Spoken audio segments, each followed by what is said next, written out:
Assalamualaikum warahmatullahi wabarakatuh. Waalaikumsalam warahmatullahi wabarakatuh. Pertama-tama kita panjatkan puji syukur kehadirat Allah Subhanahu wa Ta'ala, yang mana pada siang ini kita bisa berkumpul di aula kita tercinta ini dalam keadaan sehat walafiat, serta salawat dan salam selalu kita semoga tetap terlimpahkan pada junjungan kita Nabi Agung Nabi Muhammad SAW, dan semoga kita semua termasuk umat beliau yang akan mendapat syafaat di yaumul kiamat nanti. Amin. Yang terhormat ada Bapak Ibu semua, terima kasih banyak di sini sudah bisa meluangkan waktunya dalam kegiatan pada hari ini. Untuk sebelum kita ke materi, kenapa di situ saya tampilkan emotikon senyum? Jadi kita selalu tersenyum. Coba lihat Bapak Ibu semua, senyumnya mana? Mungkin bisa lihat teman sebelahnya, senyumnya mana? Coba ditengok teman-temannya pada senyum semua ya. Kita selalu tersenyum ya, kita selalu bahagia. Jadi selain murid, kita sebagai ibu juga harus selalu bahagia ya. Terus ini pada hari ini kegiatan kita hari ini saya ingin menyampaikan atau pengimbasan tentang budaya positif di sekolah. Jadi diseminasi aksi nyata budaya positif di lingkungan sekolah yang sudah saya terapkan. Jadi kita bersama-sama untuk membimbing atau menerapkan budaya positif di lingkungan sekolah. Tentunya selain murid juga kita sebagai guru dan semua anggota warga sekolah yang akan menerapkan budaya positif di lingkungan sekolah. Menurut Bapak Ibu, budaya positif ini pun apa nggih? Budaya positif menurut Bapak Ibu Kebiasaan yang baik, kebiasaan yang baik. Jadi kebiasaan yang baik yang berada di sekolah tentunya juga berlanjut ke lingkungan rumah ya. Jadi kalau siswa sudah terbiasa, kita bimbing, kita arahkan dengan berbudaya yang baik di sekolah, tentunya nanti juga berimbas di lingkungan rumahnya. Jadi anak-anak sudah terbiasa untuk melakukan kebaikan.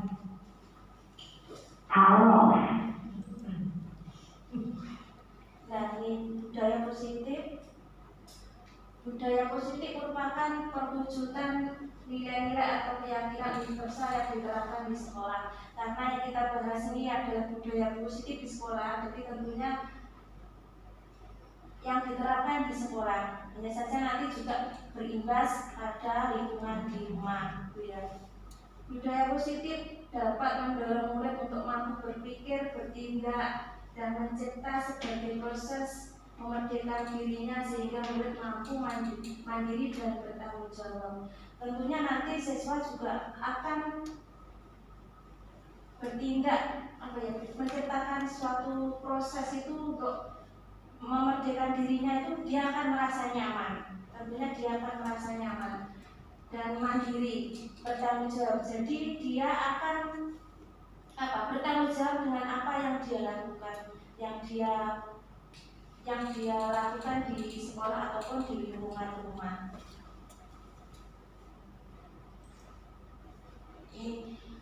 Seorang guru yang baik harus memiliki kemampuan dalam mewujudkan budaya positif di sekolah. Budaya positif tersebut dapat dijalankan dengan menerapkan konsep-konsep seperti berikut. Itu kira-kira budaya positif itu apa saja yang diterapkan, ya bisa diterapkan. Kalau di sekolah kami itu biasanya menerapkan budaya positif setiap hari Jumat melaksanakan tahlil bersama Bu. Ya, Itu sudah termasuk kan? Iya, termasuk. Ya. Itu kan termasuk apa? Takwa ya, ada takwa juga termasuk. Terus apalagi ya? Mungkin disiplin ya, disiplin juga masuk budaya positif. Terus kebiasaan sholat duha ya, seperti yang sudah kita laksanakan di sekolah kita kan setiap hari itu ada sholat duha, hari Jumat ada tahlil ya, itu juga termasuk ya. Sebelum pembelajaran selalu membaca Al-Quran sebelum pembelajaran itu juga termasuk dalam budaya positif.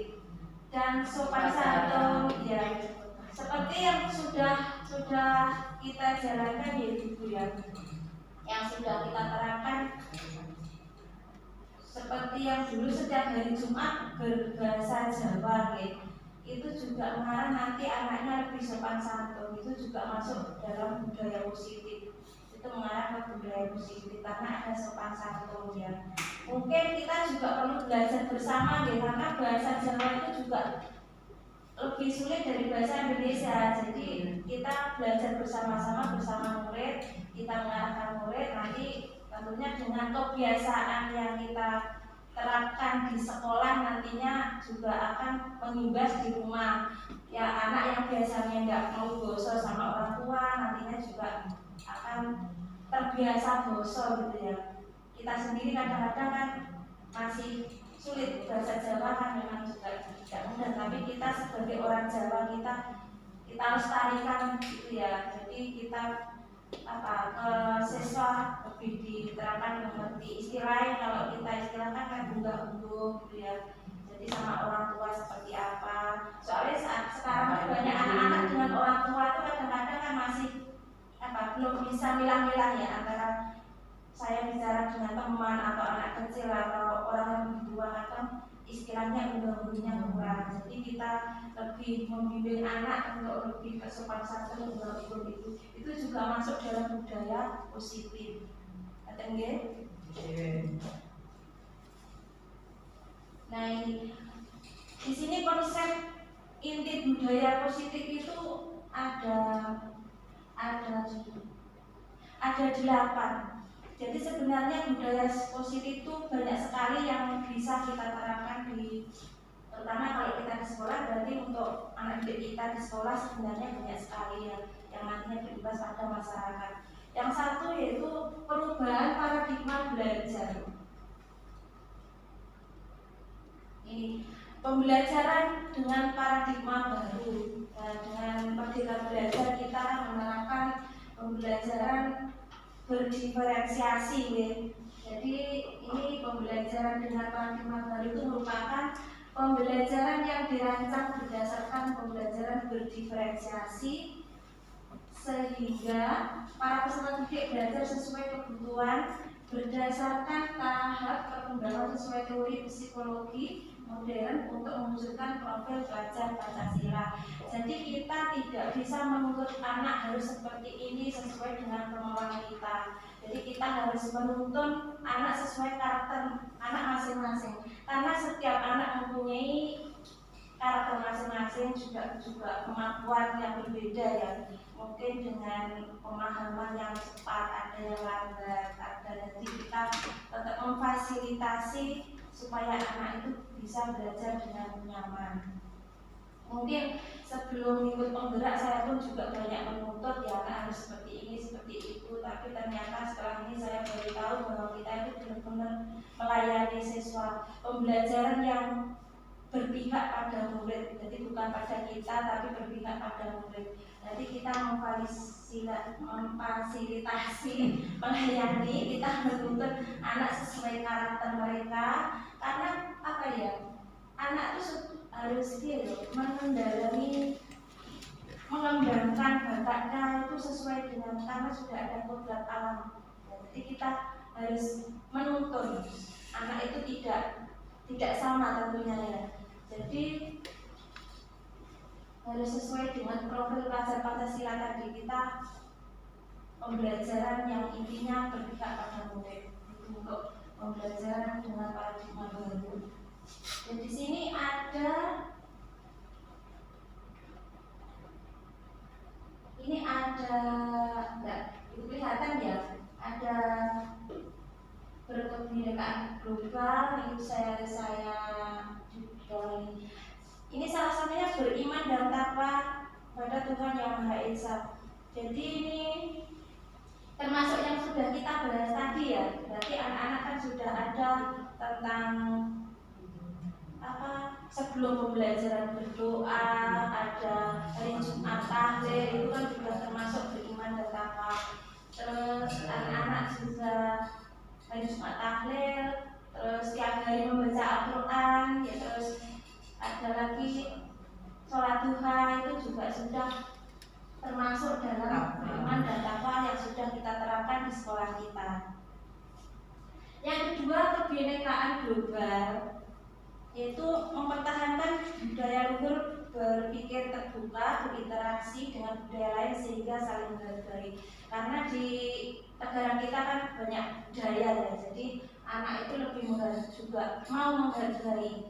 Ada kesadaran untuk menghargai budaya-budaya leluhur, budaya-budaya suatu, misal seperti kalau yang lebih seperti muatan lokal itu aja ya, itu biasanya antara sini mungkin dengan Madura atau di daerah lain juga sama aja, tidak sama ya. Kearifan lokalnya kan tidak sama ya, termasuk itu ya. Berarti harus siswa itu biar lebih menghargai. Jadi seandainya tidak kok seperti itu, gitu. Kalau tidak menghargai, tidak, anak-anak kan terus harus mau menerima gitu, karena banyak budaya di negara kita. Nah, yang ketiga, gotong royong, kemampuan untuk melakukan kegiatan secara bersama-sama dengan sukarela, berkolaborasi, kepedulian, dan berbagi. Ini kemampuan untuk melakukan, kalau kolaborasi itu kalau bekerja tugas tentunya kelompok ya, sebenarnya kelompok. Terus kira-kira apa lagi ya itu untuk gotong royong? Bersih kelas, oke, sakit bersih kelas, pengerjaan tugas, diskusi kelompok. Terus apa lagi nggih? Kepedulian berbagi. Sebenarnya banyak nih. Menjenguk teman yang sakit mungkin bisa. Iya, masuk Bu, masuk. Menjenguk itu kan ada kepedulian dong, kepedulian dari teman ya. Itu masuk kepedulian, gotong royong, membersihkan musola, mungkin dijadwalkan dari apa bersama-sama. Infak masuk ya, masuk. Infak itu juga malah kolaborasi ya, masuk ke gotong royong, juga masuk ke yang poin pertama itu ya. Yang infak boleh masuk. Sebenarnya banyak ya. Terus mungkin untuk setiap hari Jumat, mungkin Jumat bersih ya, itu juga masuk gotong royong, masuk gotong royong. Yang selanjutnya mandiri. Jadi pelajar yang mandiri bertanggung jawab atas proses dan hasil belajarnya. Jadi anak akan bertanggung jawab dengan apa yang dia lakukan. Jadi seandainya tugas ya, mungkin tugas karena ada tugas, dia juga bertanggung jawab dan mandiri. Kalau ada mandiri benar, dia akan lebih juga tanggung jawab akan tugas-tugas yang dia selesaikan ataupun tindakan yang dia lakukan, dia akan tanggung jawab. Terus suatu misal ada permasalahan, dia juga soalnya gini, seandainya anak ada persoalan, kita memberi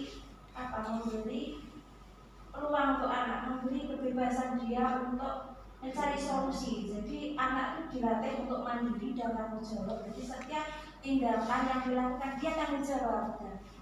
Kita sebagai guru mengarahkan solusi apa yang harus dia kerjakan hari dia supaya bisa menyelesaikan masalah tersebut. Itu juga masuk dari tanggung jawab dan mandiri itu tadi. Kita sebagai guru hanya menuntun dan mengarahkan. Jadi anak bisa berpikir, kalau saya bertindak seperti ini, saya nanti Solusinya harus gimana ya? Nanti itu juga ada di pembahasan di belakang. Yang selanjutnya bernalar kritis. Jadi siswa mampu secara objektif memproses informasi dan gagasan, menganalisis dan mengevaluasi penalaran, merefleksi pemikiran dan mengambil keputusan. Jadi anak bisa menganalisis, mengevaluasi, menganalisa dan merefleksi pemikiran dan mengambil keputusan. Jadi dengan setiap permasalahan atau setiap kegiatan dia merefleksi, jadi dia bisa menyadari gitu ya, dan bisa mengambil keputusan selanjutnya untuk yang terbaik gitu. Jadi setiap yang dia lakukan dia akan bisa merefleksi dirinya untuk perubahan yang terbaik untuk kedepannya. Itu maksudnya itu. Yang selanjutnya, yang terakhir, yang keenam itu ada kreatif. Jadi siswa mampu memodifikasi dan menghasilkan sesuatu yang orisinal dan berdampak. Jadi anak akan lebih berkreasi. Maksudnya anak kan diberi kebebasan ya. Jadi bukan berarti bebasnya tetap kita arahkan. Jadi kalau anak diberi peluang, itu anak akan memunculkan kreativitasnya sendiri gitu. Jadi memunculkan kreativitas. Jika kita mempadai, memberi wadah anak-anak yang kreatif itu, jadi kita membimbing, kita memberi wadah biar anak itu lebih kreatif. Tentunya berkaitannya dengan mandiri dan tanggung jawab tadi. Dan nanti tentunya berdampak pada temannya, terus berdampak pada kelanjutannya. Tentunya seperti itu. Mungkin ada masukan dari Bapak Ibu yang terkait ini? Mungkin ada masukan atau tambahan?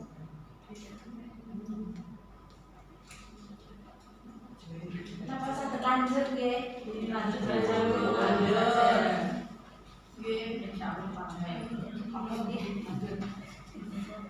Nah, yang selanjutnya tadi budaya positif yang kedua. Tadi kan yang pertama, jadi yang kedua yaitu disiplin positif. Tadi kan ada 8 ya. Disiplin positif lebih ke arah disiplin diri yang dapat mengontrol diri dalam melakukan segala tindakan. Jadi untuk disiplin positif ini, disiplin diri itu berarti dia dapat mengontrol diri dalam melakukan segala tindakan. Jadi dia akan punya kesadaran dari dirinya. Jadi tadi kan sudah kita bahas terkait dengan pelan-pelan dan keyakinan. Jadi disiplin positif. Jadi anak punya kesadaran dari dirinya sendiri, bukan dari orang lain. Jadi secara intrinsik ya, jadi dari dirinya sendiri. Disiplin positif adalah kebiasaan hal yang baik mencakup sikap atau perilaku maupun tutur kata oleh seluruh warga di sekolah, terutama bagi murid agar dapat berkembang menjadi pribadi yang mandiri dan bertanggung jawab. Jadi dengan pembiasaan yang baik, ya tentunya mungkin dari awal kita pelan-pelan ya, mungkin dari awal pelan-pelan membimbing anak, tapi lama-kelamaan kalau setiap hari kita terapkan di siswa itu ada kebiasaan yang baik gitu ya. Jadi anak akan terbiasa. Satu misal sing biasanya kadang-kadang belum gosong ya. Kalau kita ingatkan terus gosong. Soalnya gini, mungkin yang sudah saya terapkan anak kadang-kadang tidak gosong, akhirnya kalau jawab dengan gosong. Nah, dengan cara seperti itu anaknya terus gitu. Suatu misalkan anaknya ngopo ya istilahnya. Kalau kita jawab dengan gosong, otomatis anaknya singkat, itu akan diikuti. Dengan kebiasaan itu anak-anak akan terbiasa. Nah, imbasnya nanti di rumah. Tutur kata itu dari tutur kata ya. Mungkin ya kadang-kadang anak kan masih ada yang mengumpat gitu deh. Anak masih banyak yang mengumpat. Mungkin sekali kita dengar ada yang anak yang mengumpat, kita ingatkan, kita kasih tahu yang sebaiknya bagaimana. Dengan seperti itu Kalau setiap ada anak mengumpat kita ada reaksi dari kita gitu loh, gitu. Ada reaksi dari kita, otomatis lama-lama dia akan sungkan sendiri. Nah, dengan pembiasaan seperti itu nanti anak-anak akan terbiasa dengan berkata yang baik, dan itu nanti juga akan berimbas kepada masyarakat tentunya ya. Soalnya biasanya kalau kebiasaan itu dibiarkan, tidak kita arahkan, itu intinya apa ya, kebablasan gitu loh gitu. Nah, tujuannya adalah menciptakan anak-anak yang memiliki disiplin diri sehingga mereka bisa berperilaku dengan mengacu pada nilai-nilai bersifat universal dan memiliki motivasi intrinsik dan bukan ekstrinsik. Yaitu tadi berarti anak itu tujuannya kita membimbing mengarahkan anak untuk disiplin positif itu biar dia tuh ada kesadaran untuk berbuat baik ya, termasuk banyak kebajikan kan banyak yang kita lakukan di sekolah. Jadi biar anak-anak itu sadar bukan dari pengaruh dari orang lain, bukan maksudnya bukan pengaruh sih, maksudnya bukan tekanan dari orang lain gitu ya. Jadi dia melakukan bisa melakukan kebaikan itu dengan atas kesadarannya sendiri.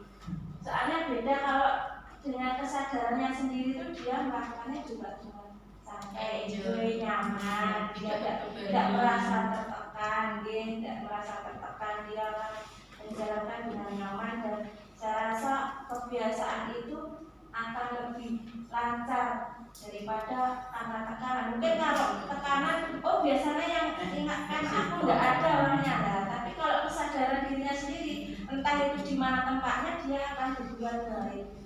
Jadi yang poin kedua. Yang ketiga, poin yang ketiga, kebutuhan dasar manusia. Apa gaya kebutuhan dasar manusia? Istilahnya kan sandang, pangan, papan gitu ya. Baju, rumah, Ya, baju, papan, tempat sandang, mau jayo, sandang, pangan, papan, uang. Baru satu minggu. Uang itu gandeng kali apa nggih? Pangan ya, pangan bisa, sandang bisa, papan bisa. Ganti semuanya, Bu. Semuanya sebagai pendukungnya gitu.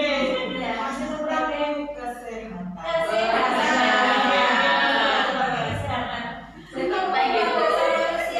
Sesuatu yang kita punya tujuan yang harus kita inginkan supaya tercapai gitu ya. Berarti sesuatu yang kita inginkan itu tercapai, kebutuhan dasar manusia. Ini seluruh tindakan yang kita lakukan memiliki tujuan, semua usaha terbaik yang kita lakukan agar kebutuhan dasar kita terpenuhi dengan baik. Jadi agar kebutuhan kita terpenuhi. Jadi tadi ada apa? Kebutuhan apa? Makan ya, makan, ada sayang, ada tempat tinggal ya, tempat tinggal. Ini ada 5 ini ya. Ada 5 kebutuhan dasar bertahan hidup, tentunya makan, pakaian, tempat tinggal, keamanan dan kesehatan itu termasuk dalam bertahan hidup ya. Yang kedua, kasih sayang.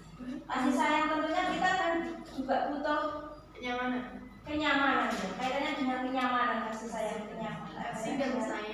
Ya, kaitannya dengan kenyamanan. Ada penguasaan, berarti harga diri, keinginan untuk dianggap memimpin, prestasi diakui. Kita juga perlu diakui. Butuh validasi loh, Bu. Iya, kita butuh diakui. Ada nih apa ya? Maksudnya ini Butuh penghargaan. Iya. Keberadaannya diakui. Iya, mengakui diri. Yang selanjutnya kebebasan.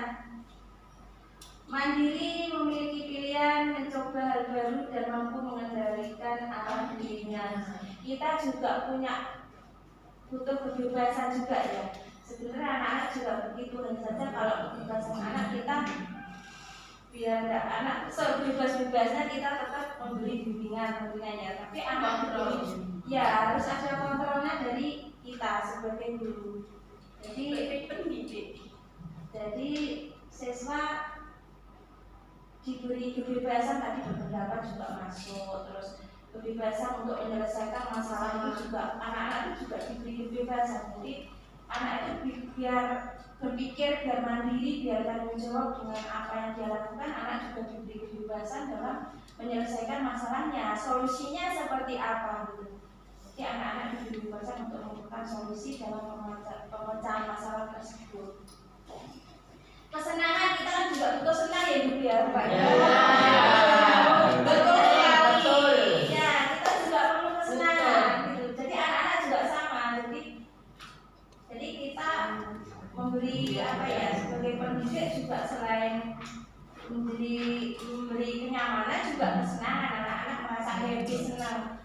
Terus kalau kita ngajar pun kan maunya anak-anak kan senang ya, anak-anak happy dengan pembelajaran kita. Mungkin kita dengan cara tidak merasa terbebani. ya, mungkin tidak merasa terbebani. Jadi anak-anak akan enjoy. Tentunya kalau anak-anak merasa nyaman, senang, itu menyerap pembelajarannya juga akan cepat mudah. Iya. Jadi kita pintar-pintar memberi apa ya, memberi cara metode ya, metode biar anak itu senang. Itu pun juga tantangan ya tentunya buat kita. Kita semua juga tahu anak-anak kita seperti apa. Jadi tantangan kita sebagai guru harus menuntun, memberi wadah pada anak biar anak itu benar-benar merasa senang, bahagia untuk menjalani pembelajaran. Dasar orang. Nggak bisa begitu. Nggak bisa kita tetap seperti ini gitu, nggak bisa.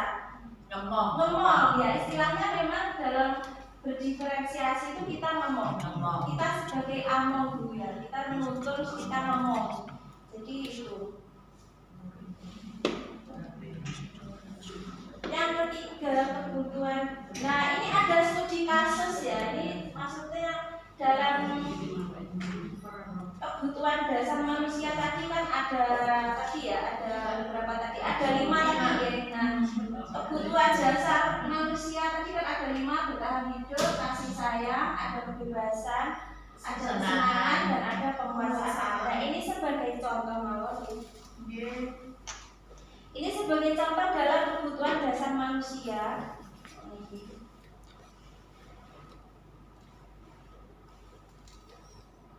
Ini ada studi kasus nih.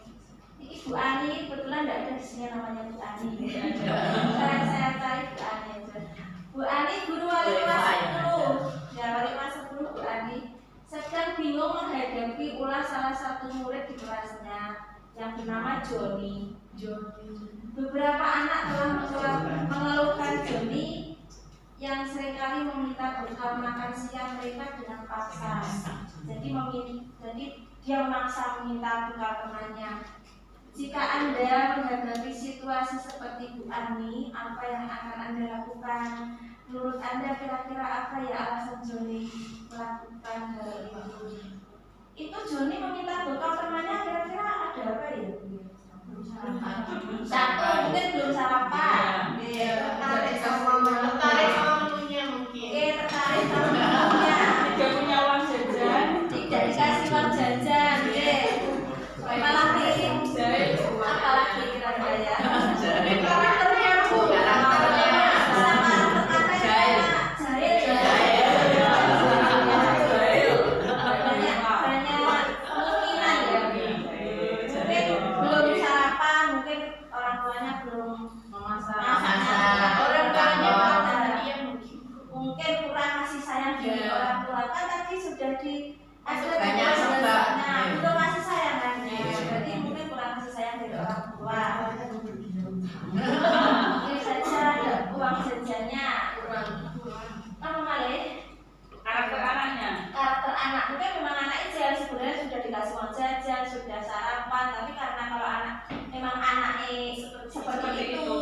Goda temannya mungkin bisa jadi jahil.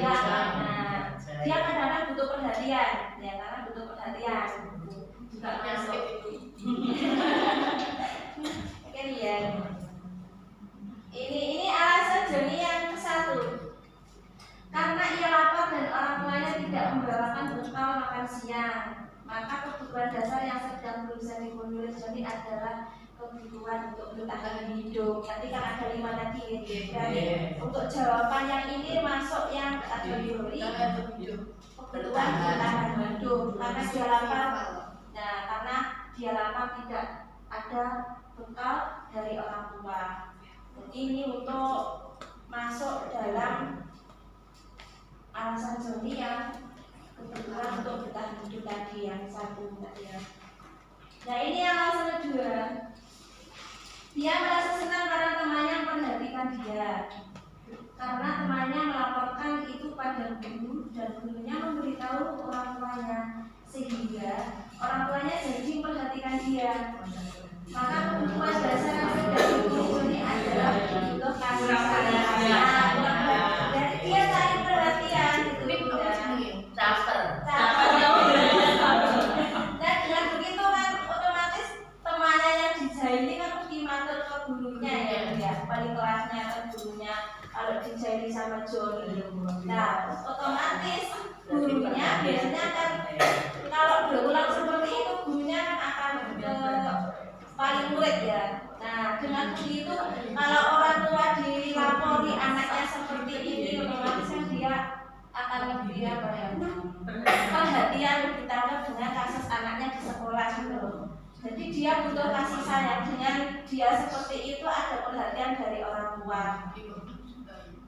Mungkin apa ada ya? Perhatian. Iya. Iya, karena anak-anak itu butuh perhatian. Seperti sekarang di kelas saja kadang-kadang anak-anak itu kan enak-enak. Maksudnya butuh perhatian kita, cari perhatian gitu. Kadang-kadang kita kadang-kadang ya mungkin ada dari orang tua kurang kasih sayang bisa juga. Soalnya seperti yang sudah saya alami di kelas yang 10 multimedia kemarin ya, M1 BEPA itu juga gitu ya. Sebenarnya kalau setelah kita telusuri ternyata memang dari kurang perhatian. Iya, kurang perhatian dari orang tua ternyata. Makanya dia kan sering bikin ulah ya, di kelas kan sering bikin ulah. Tapi setelah kita dekati ternyata dia mau curhat, ternyata seperti itu Eva itu ya. Setelah kita dekati, kita tanya dan sebagainya, sebenarnya anaknya itu baik, maksudnya malu dikasih tahu juga malu, tapi setelah kita telusuri ternyata dia kurang kasih sayang dengan orang tua. Jadi atau lingkungan sekitar. ya, jadi kita sebagai pendidik kalau memang itu kurang perhatian dari orang tua, kita sebagai pendidik kita bantu mereka. Iya, kita dukungan mereka. Ada dukungan dari kita gitu Bu ya. Dukungan dari kita. Biar anaknya lebih dukung.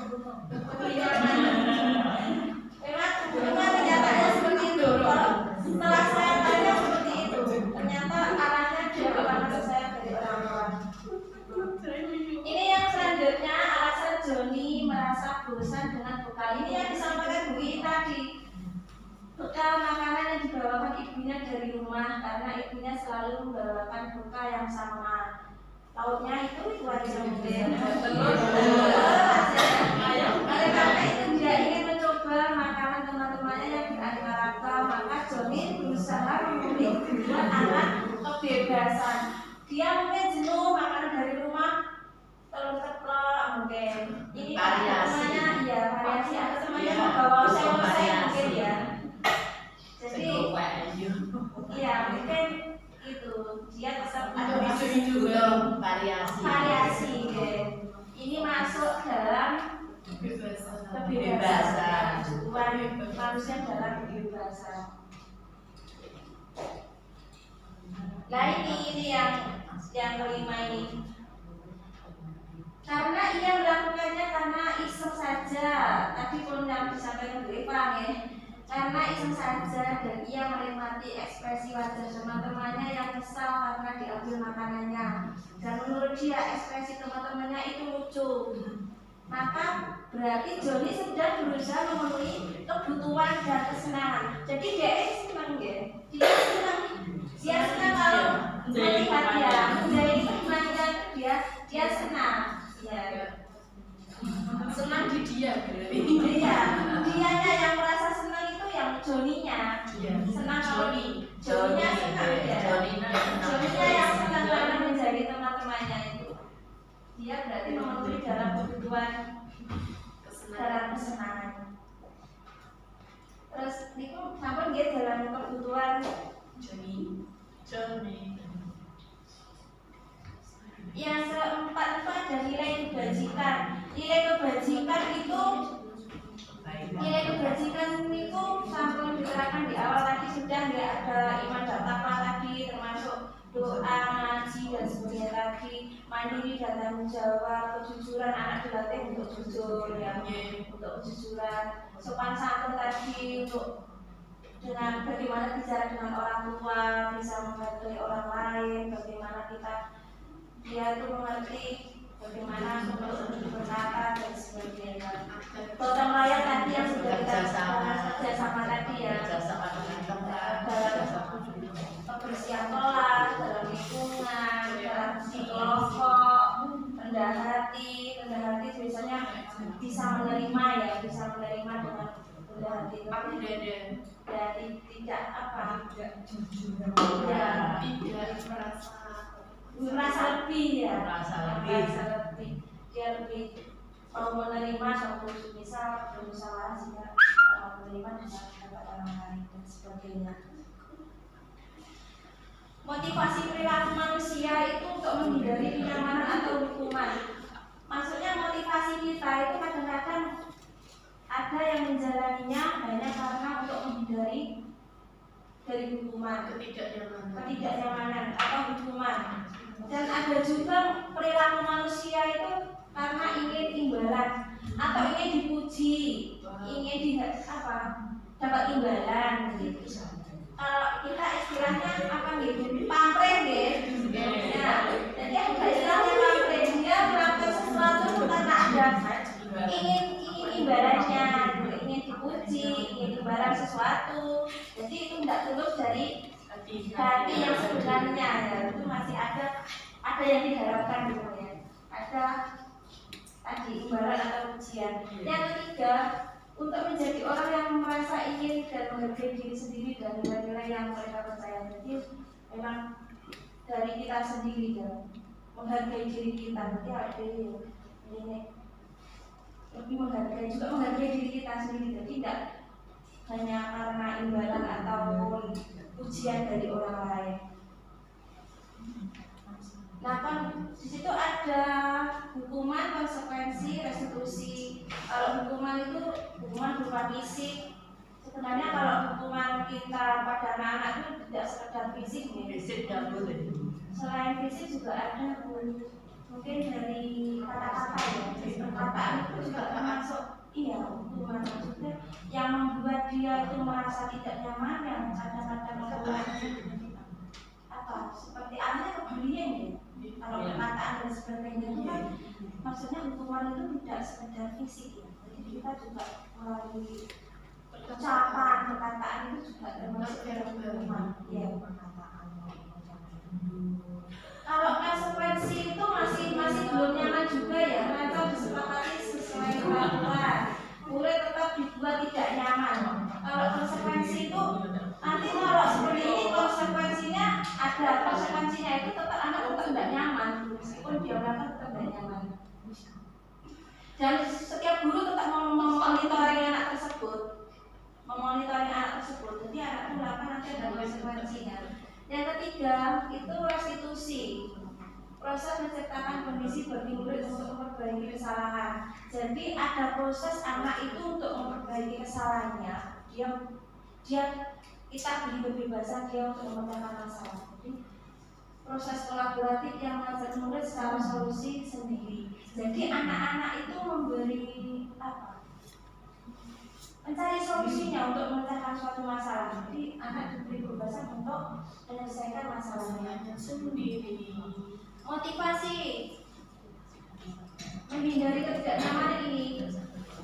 Tingkat terendah dari motivasi perilaku manusia sebenarnya merasa sedang menghindari permasalahan yang mungkin muncul dan berpengaruh pada mereka secara fisik, psikologis maupun tidak terpenuhinya kebutuhan mereka bila mereka tidak melakukan tindakan tersebut.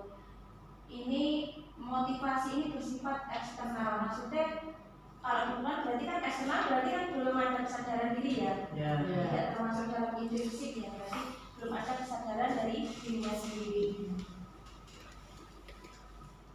Yang kedua ini adalah motivasi perilaku yang untuk mendapatkan imbalan tadi. Tadi kan ada 3 ya.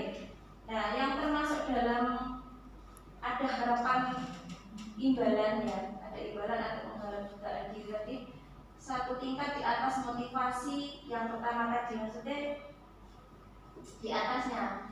Di sini orang berperilaku untuk mendapatkan imbalan atau penghargaan dari orang lain. Kalau tadi hanya karena takut aturan tadi ya, yang ini ingin dapat imbalan. Jadi cara tingkatannya itu di atasnya dari yang motivasi yang pertama tadi.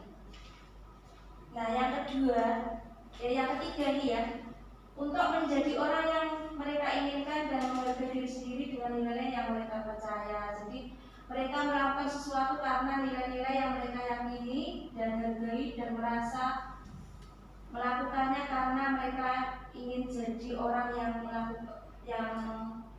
melakukan nilai-nilai yang mereka yakini tersebut. Ini adalah motivasi yang akan membuat seorang memiliki disiplin positif karena motivasi perilaku bersifat internal bukan eksternal. Nah, ini berarti motivasi yang ketiga ini yang apa ya? Yang untuk baik dilakukan ini tadi yang restitusi tadi ya. Ini yang restitusi. Berarti kita melakukan atas dasar kesadaran kita. Jadi benar-benar tidak ada tekanan dari luar, tidak ada takut hukuman, tidak ada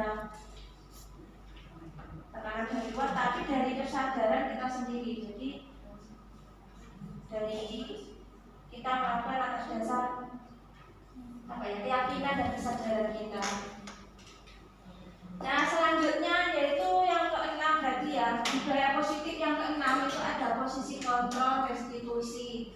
Jadi dalam posisi kontrol restitusi itu ada 5 posisi kontrol restitusi, yaitu 1 guru sebagai penghukum, yang kedua guru sebagai membuat merasa bersalah. Jadi membuat anak itu merasa bersalah akan yang dia lakukan. Yang ketiga sebagai teman, yang keempat sebagai pemantau, yang kelima sebagai manajer. Dan jadi posisi kita sebagai guru, posisi kontrol kita itu ada 5. Ini yang posisi kontrol pertama yaitu sebagai penghukum. Seorang penghukum bisa menggunakan hukuman fisik maupun verbal. Jadi tadi yang sudah saya sampaikan tadi ya. Guru-guru yang menerapkan posisi penghukum akan berkata, mungkin ini ya perkataan patuhi aturan saya atau awas, berarti kan seperti ada ancaman ya. Awas kalau tidak dipatuhi gitu ya. Jadi itu termasuk hukuman. Kamu selalu saja salah. Jadi kalau anak itu kalau dibilang kamu selalu salah, berarti dia akan lebih merasa tertekan ya Bu ya. Iya. Tertekan, merasa nanti. Iya, termasuk bully, termasuk merasa tidak dihargai gitu ya. Kalau gitu kan selalu salah, berarti apapun yang saya kerjakan berarti salah kan untuk anaknya, mungkin lebih akan pesimis juga ya. Jadi apa yang selalu salahkan berarti sudah dibilang salah gitu. Jadi itu termasuk hukuman. Nanti juga masuk dalam bullying, arahnya ke bullying nantinya. Arahnya ke bullying. Pasti selalu yang terakhir selesai. Guru seperti ini senantiasa percaya hanya ada satu cara agar pembelajaran bisa berhasil, yaitu cara dia. Berarti kita lebih menekan ke anak, Posisi kontrol yang kedua yaitu merasa bersalah. Jadi membuat anak itu merasa bersalah. Membuat rasa bersalah akan menggunakan keheningan yang membuat orang lain merasa tidak nyaman. Bersalah akan rendah diri, kata-kata yang keluar dengan lembut akan seperti ini. Misal ini, ibu sangat kecewa sekali dengan kamu. Kalau kita mengucap seperti itu, anaknya merasa merasa bersalah dengan kata-kata kita sepertinya lembut ya, tapi anak-anak kan merasa bersalah dengan perkataan kita. Berapa kali bapak atau ibu harus memberitahu kamu ya, dia itu juga tentunya akan merasa bersalah juga dengan perkataan itu. Gimana coba kalau orang tua kamu tahu kamu berbuat begini, ia tentunya akan menyesal. Kemudian dia nyadari, kok pernah ibu piye, misal seperti itu. Dan di posisi ini murid akan memiliki penilaian diri yang buruk tentang diri mereka. Murid merasa tidak berharga atau merasa tidak dihargai ya, telah mengecewakan orang-orang di sekitarnya atau orang-orang yang disayanginya. Dia akan merasa bersalah. Ini ya, ini ibu kalau dia merasa bersalah itu tentunya tidak nyaman ya. Tidak nyaman, sudah membuat resah orang lain. Sebenarnya anak-anak itu juga merasa tidak nyaman. Ini sebagai teman. Kalau sebagai teman kita sebenarnya pendekatan kepada anak, tapi suatu misal ini, ayo bantulah demi ibu. Kita meminta, ayo demi saya, tolong dibantu, tolong dikerjakan demi saya. Kalau demi saya berarti kan belum ada kesadaran dari anaknya, gitu. Berarti kan cuma karena menuruti permintaan kita. Ayo bantulah demi ibu.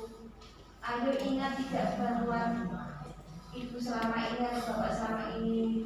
Jadi dia akan menuruti itu karena permintaan kita. Jadi belum ada kesadaran. Ya sudah, kali ini tidak apa-apa, nanti ibu bantu bereskan. Berarti anak tuh kalau sudah tidak apa-apa, berarti nanti kan akan ya, tidak ada tanggung jawabnya berarti ya. Tidak ada tanggung jawabnya. Ya wes tidak apa-apa lah, sama-sama itu sudah. Berarti tidak ada tanggung jawab dan kita tidak mendidik untuk anak itu bertanggung jawab.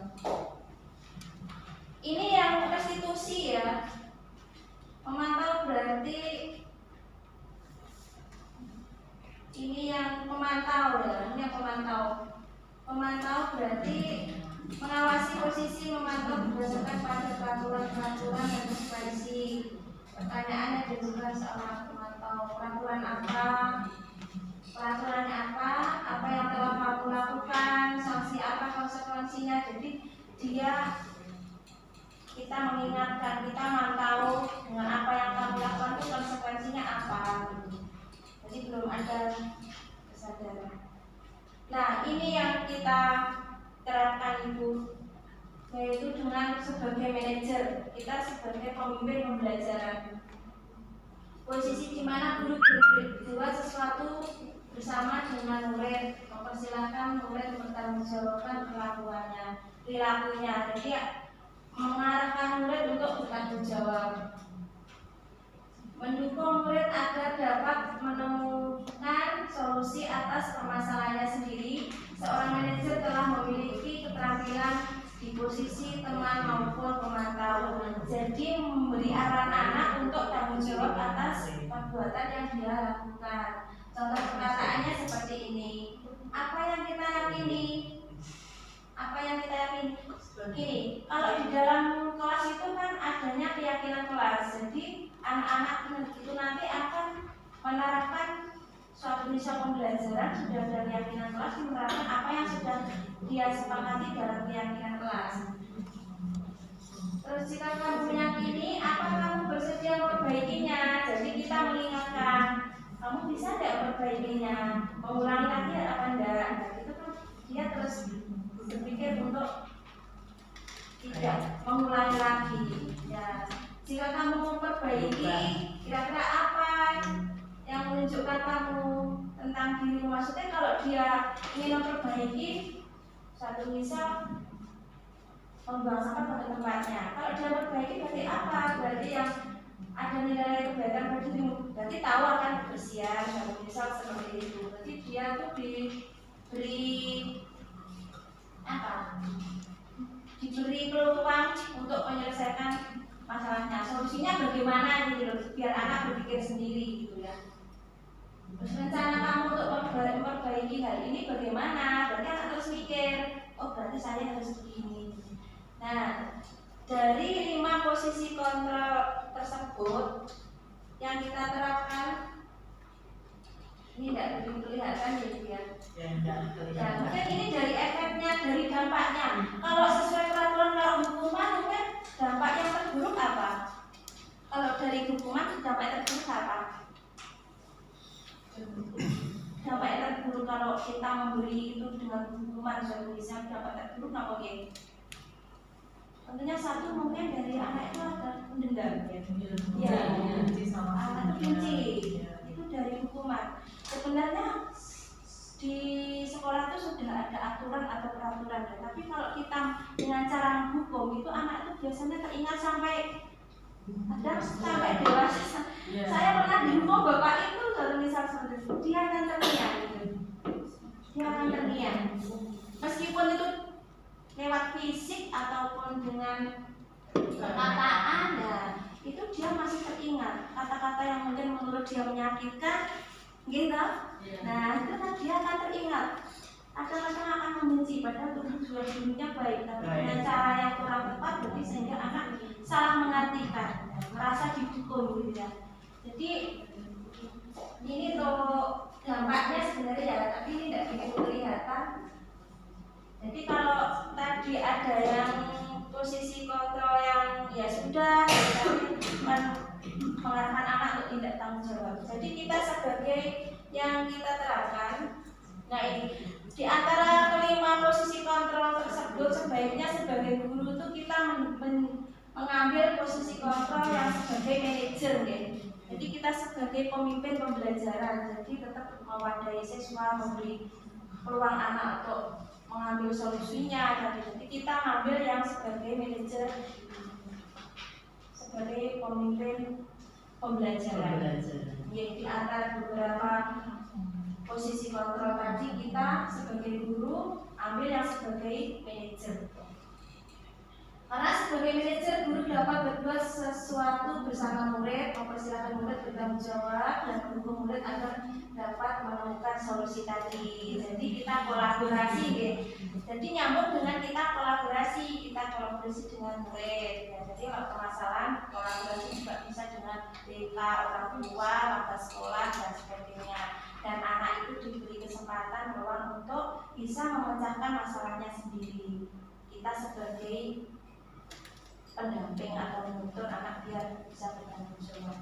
Selain itu, posisi manajer mengacu pada institusi yang dapat menjadikan murid sebagai manajer bagi dirinya, sehingga dapat tercipta identitas positif pada dirinya. Biasanya dia juga merasa percaya diri gitu loh. Dia merasa percaya diri dengan meskipun dia melakukan salah, dia dapat menyelesaikan masalahnya, dia dapat solusinya. Dia juga akan merasa nyaman, tidak ada tekanan dan sebagainya. Dia akan tentunya lebih percaya diri. Satu misal gini ya, kalau dia itu melakukan dengan rasa takut, suatu hari ketemu kita anaknya kan beda ya.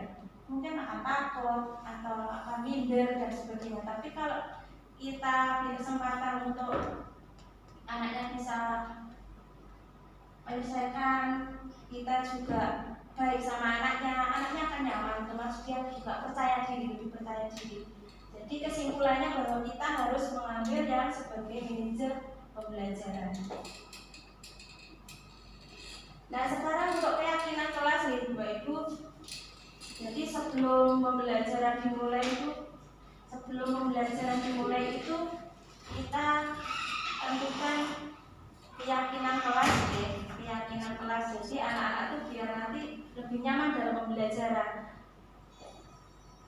Tadi sudah saya sampaikan, kenapa nih kok keyakinan bukan peraturan? Kenapa nih Bapak Ibu? Kenapa nih kok keyakinan kok bukan peraturan yang kita buat di kelas itu? Biar ada kesadaran dari biar ada kesadaran dari dirinya sendiri, biar dia tuh tidak melakukan hanya takut dengan kita sebagai pendidik gitu ya. Biar dia mau, biar dia dengan kesadarannya sendiri. Niki, guru berperan dalam mewujudkan terbentuknya keyakinan kelas dengan adanya kesepakatan antara guru dan murid. Jadi kita mengadakan kesepakatan dengan murid dalam pembelajaran nanti seperti apa. Jadi anak nanti ketika mau melanggar perjanjian itu ya dia kan ingat karena kesepakatan kita sebelumnya gitu. Jadi anak akan dengan sendirinya akan merasa nyaman, tidak merasa dari tekanan karena kesepakatan kelas kita buat secara bersama. Ya, keyakinan bersama, jadi kita buat kesepakatan secara bersama-sama. Nah, iki pembentukan keyakinan kelas itu boten usah panjang gitu. Yang penting anak-anak itu bisa memahami, bisa mengawas gitu. Kalau terlalu banyak anak-anak itu biasanya malah apa aja gitu. Kalau tidak usah terlalu banyak, tapi yang penting juga menyesuaikan lingkungan sekolah kita, menyesuaikan kelas kita gitu. Jadi ketika membuat keyakinan kelas satu bersifat abstrak, berupa pernyataan universal. Jadi untuk pernyataan seluruh anggota kelas sedikit saja dan mudah diingat. Jadi tidak terlalu banyak keyakinan kelas yang dibuat biar anak-anak itu selalu ingat. Sesuai dengan kondisi kelas dan sekolah sehingga mudah diterapkan. Tentu saja kalau kita membuat keyakinan kelas di luar kemampuan di kelas itu kan tidak mungkin ya. Jadi tentunya kalau keyakinan kelas kan tetap kita menyesuaikan kelas yang kita gunakan gitu ya. Sesuai dengan kelas, keadaan kelas. Semua warga kelas dilibatkan saat membuat keyakinan karena itu untuk dalam satu kelas tentunya ya kesepakatan dalam satu kelas dalam pembuatan keyakinan kelas. Nah, untuk penerapan video ya, untuk penerapan video yang sudah saya terapkan.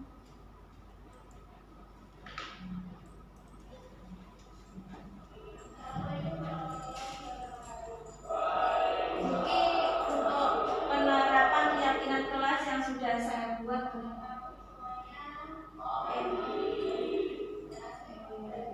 dari video.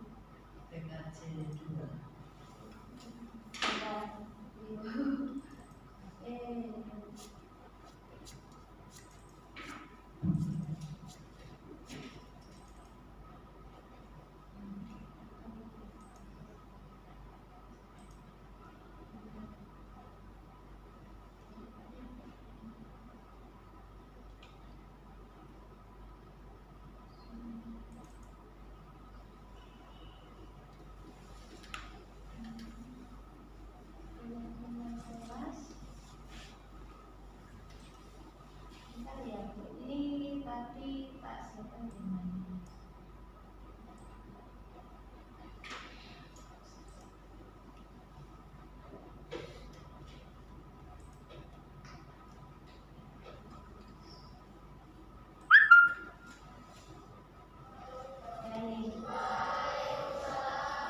Untuk keyakinan kelas mungkin sebelum keyakinan kelas di awal itu anak diajak sebelum mulai berdoa dulu, setelah berdoa nanti ada SD baru ada keyakinan kelas.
Ada speaking sebentar, biasanya speaking saya nggak ambil terlalu panjang, mungkin cukup teko-teko atau apa gitu. Yang penting anak itu siap, sudah siap dalam pembelajaran, tidak ada yang ngantuk gitu.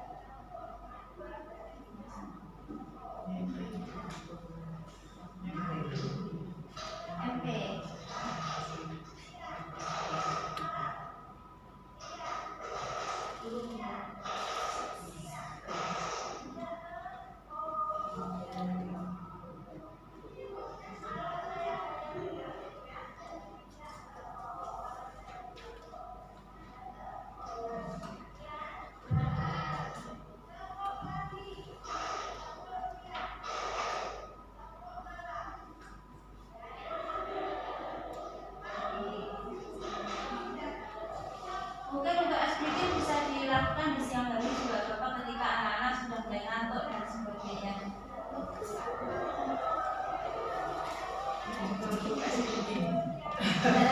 Kita juga perlu speaking ya. Sebenarnya Diri dulu. Ya, Bapak Tunggu atau Marina menari di menara gitu.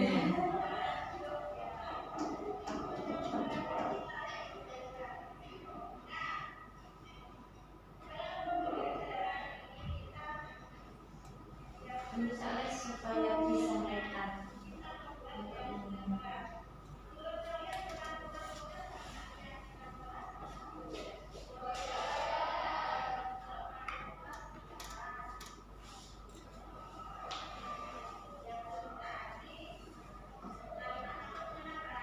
Ya mungkin kalau jamnya mungkin agak pendek, mungkin jam-jamnya pendek mungkin keyakinan kelas bersingkat.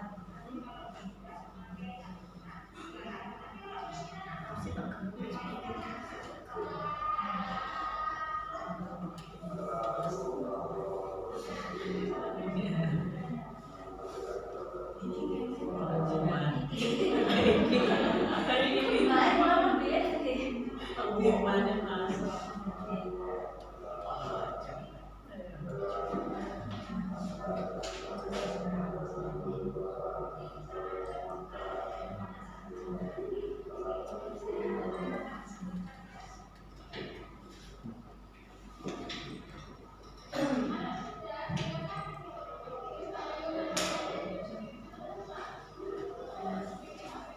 Jadi anak menulis keyakinan kelas sesuai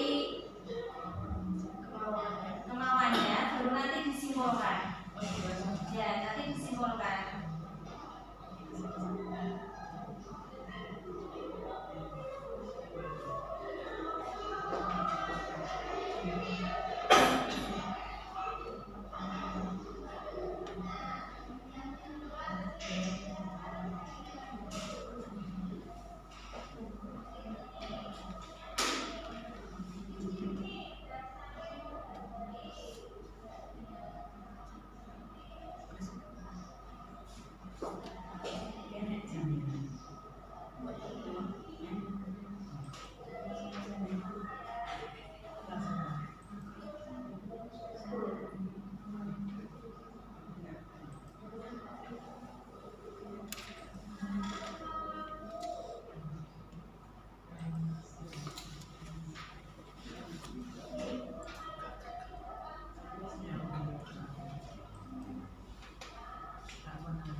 Nah itu untuk keyakinan kelas yang sudah saya terapkan di Bapak Ibu.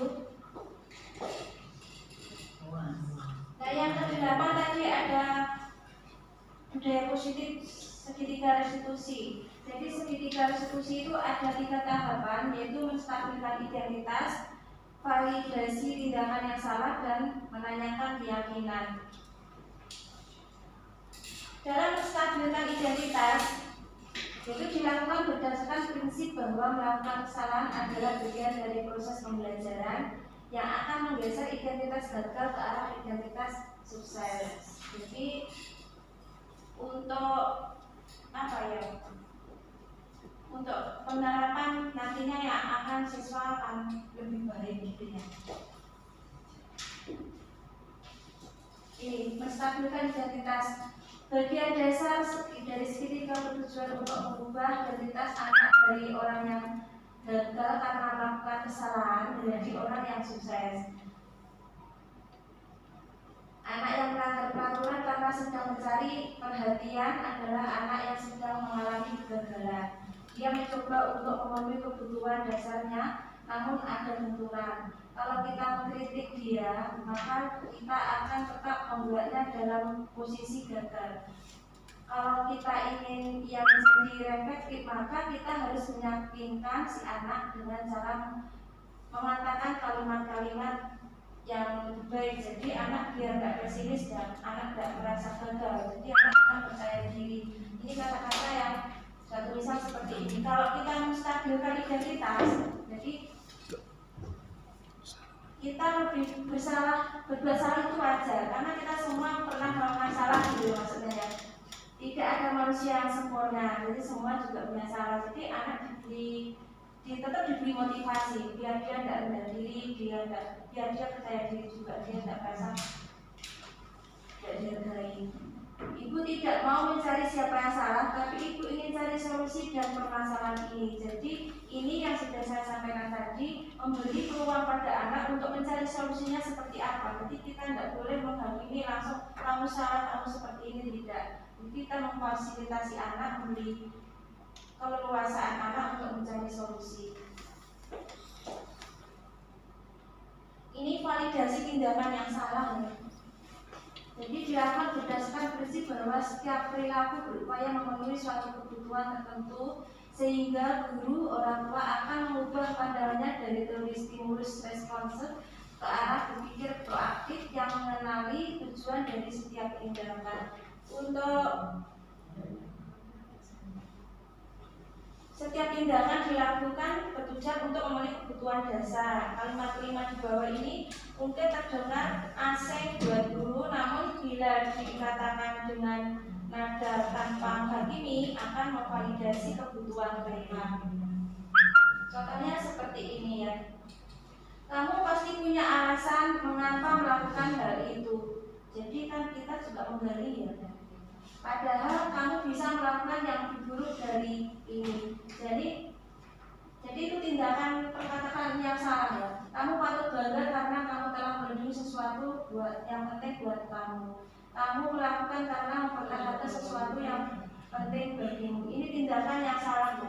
Jadi anak, meskipun anak itu tahu kalau kita itu mempertanyakan itu karena dia tidak bersalah, tapi kurang tepat kita sebagai pendidik untuk memberi pertanyaan seperti itu. Nah yang selanjutnya menanyakan keyakinan. Menanyakan keyakinan dilakukan dengan memberi pertanyaan-pertanyaan bermakna kepada murid untuk memunculkan motivasi secara intrinsik tadi yang dari kesadaran dirinya sendiri, sehingga mampu mengingatkan keyakinan dengan tindakan yang sama. Dengan kesadaran dirinya dia akan menyadari dan mengingat bahwa tindakan yang telah dilakukan itu salah. Nah perkataannya seperti ini. Apa keyakinan kelas kita? Nah tadi kembali ke tadi ada kaitan dengan keyakinan kelas kita. Berarti kalau anak itu melakukan kesalahan kita ingatkan apa keyakinan kelas kita. Setelah itu kan nilai-nilai apa yang telah disepakati bersama. Seperti itu. Seperti apa gambaran sebuah kelas yang ideal menurut kamu seperti apa? Kok kamu melakukan seperti itu? Seperti itu. Kamu ingin menjadi orang yang seperti apa? Maksudnya gini, dengan pertanyaan itu suatu misal anak terlambat, dia menyadari bahwa nanti akan ketinggalan pelajaran, suatu misal seperti itu. Jadi dia akan mau berubah dan sebagainya, perbaikinya. Jadi kita memberi pertanyaan ada kaitan dengan keyakinan kelas yang telah dibuat. Ya terus yang ini restitusinya ya. Jadi penanganan untuk siswa.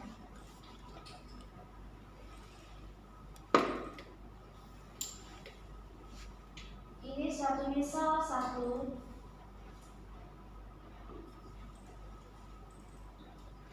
Ini anak datang.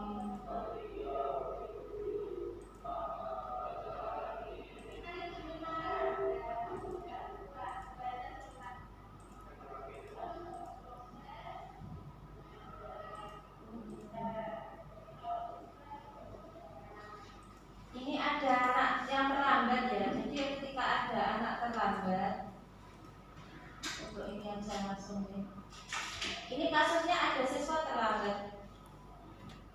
kasusnya ada siswa terlambat, di sini kita menggunakan restitusi tadi untuk cara penanganannya kepada siswa. Kita tanyakan bagaimana dia melanggar keyakinan yang telah dibuatnya. Tidak dengan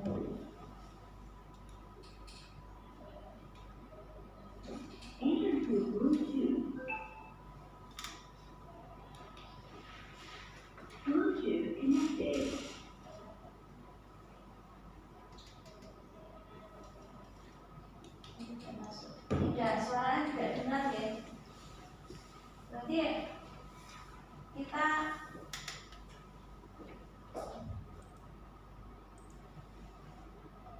kita menanyakan ke siswa tersebut bagaimana kok dia terlambat, bagaimana berarti penyebabnya apa.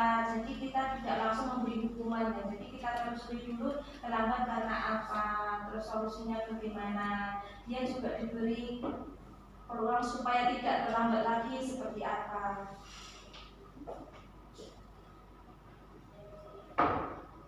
Nah, terus ini yang kedua, ini ada dua kasus ya. Dua kasus ini yang kedua itu siswa membuang sampah pada tempat, tidak pada tempatnya.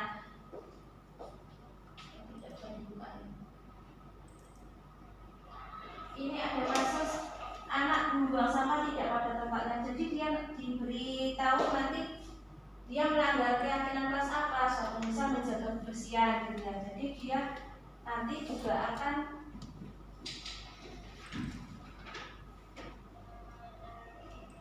kita tanya nanti kesalahan apa yang dia lakukan. Jadi melanggar keyakinan kelas apa yang dia lakukan.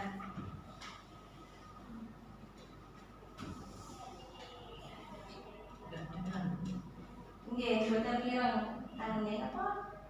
Harus gini. Itu memberi pertanyaan anak. Jadi anak itu biar merasa apa ya?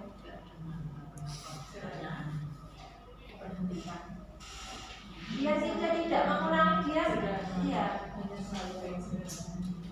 dia merasa melanggar peraturan keyakinan kelas yang mana, menjaga kebersihan. Jadi bisa memperbaiki apa tidak kurang-kurang. Nanti kalau membuang sampah tidak pada tempatnya nanti termasuk pelanggaran keyakinan kelas yang mana gitu ya. Nanti bilang lagi atau tidak.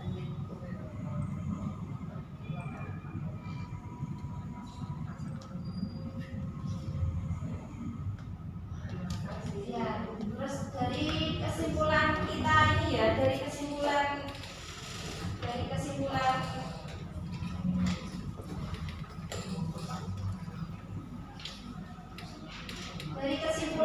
dalam pemaparan tadi ya, bahwa kita sebagai pendidik itu intinya kita menuntun ya, kita menuntun bukan menuntut, bahwa kita sadar bahwa pendidikan itu berpusat pada murid. Jadi kita mewadahi murid karena kita juga mengharapkan pembelajaran yang berdiferensiasi. Kita memberi wadah pada anak-anak karena anak-anak juga mempunyai karakter yang beda, kemampuan yang beda. Kita tetap memberi kenyamanan pada siswa. Barangkali ada yang ditanyakan Bapak Ibu untuk semua materi tadi. Barangkali ada pertanyaan atau mungkin masukan tambahan. Itu keyakinan kelas itu sudah di semua kelas atau yang sudah dibuatkan keyakinan kelas itu apa sudah semua kelas dibuatkan atau hanya kelas tertentu saja? Ingatan Bupati matur suwun, pertanyaannya untuk keyakinan kelas itu sebenarnya kita gunakan ke semua kelas. Jadi biar semua itu merasa nyaman. Hanya saja karena saya mengajarnya tidak semua kelas gitu ya. Jadi yang sudah saya terapkan siswa yang sudah saya mengajar di kelas itu. Jadi saya terapkan untuk membuat keyakinan kelas. Tapi mari kita bersama-sama kita membuat keyakinan kelas pada setiap kelas sebelum pembelajaran biar anak itu belajarnya nyaman, tidak terpaksa. Dia suatu misal kita buat kesepakatan kelas menghargai proses pembelajaran. Jadi ketika anak tidak menghargai pas pembelajaran dia lumayan sendiri, tidak, nah dia akan tahu bahwa dia melanggar keyakinan kelas. Atau mungkin di situ ditulis tidak boleh mengoperasikan HP saat pembelajaran, jadi dia akan menggunakan HP juga tahu bahwa keyakinan kelas kita tidak boleh menggunakan HP di saat pembelajaran kecuali saat guru meminta untuk keperluan mencari artikel dan sebagainya. Mungkin itu Bupati, jadi untuk keyakinan kelas ya perlu kita terapkan di semua kelas ketika saat kita mengajar. Mungkin yang lain sami-sami monggo ya. Yang lain mungkin tentang disiplina atau yang lain monggo. Tanya lagi Bu. Mungkin monggo kita. Bagaimana kalau ada siswa yang tetap melanggar keyakinan kelas, misalnya tetap datang terlambat. Yang kita temui di sini banyak siswa yang masih terlambat dan alasannya bangkok. Bagaimana itu solusinya? Solusinya memang ternyata masih banyak anak yang karena bangun kesiangan terlambat ya. Kita gini ya Bu, karena kita ini pembelajaran kita itu berkolaborasi ya, berarti kita kolaborasi dengan kita dari wali kelas lebihkan dulu ya. Tapi kalau memang itu nanti ada perubahan membaik ya kita mungkin tidak sampai ke orang tua. Tapi kalau itu tetap seperti itu ya tidak ada perubahan, karena kalau bangkok itu kaitannya kan di rumah ya, kaitannya di rumah tentunya berkaitan dengan orang tua. Jadi kita kolaborasi dengan orang tua, ibu BK, mungkin orang tua bisa digugah ya, bisa dihadirkan di sekolah, kita bicarakan bersama biasanya bagaimana, atau nanti mungkin juga ada perhatian lebih dari orang tua ya. Mungkin ada perhatian lebih dari orang tua sehingga anaknya tidak akan bangkok lagi. Intinya kita kolaborasi semua warga sekolah dan orang tua dan masyarakat. Kebanyakan itu alasannya mesti bangkok gitu. Soalnya anak-anak itu kadang ada yang libur malam. Mungkin dengan seperti itu kita orang tua juga akan mengingatkan tidurnya tidak terlalu malam atau dibatasi.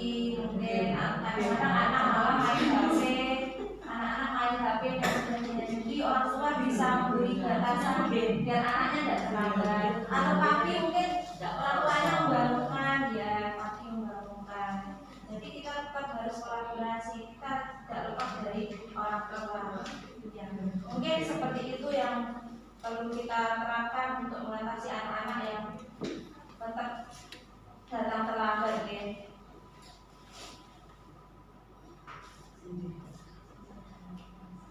Nanti ya untuk penerapan yang sudah saya lakukan, yang kita imbaskan ke teman-teman, semoga ini bermanfaat, berkah, dan kedepannya kita setelah kita lebih baik, kita bersama-sama untuk menerapkan, kita bersama-sama untuk membimbing anak didik kita.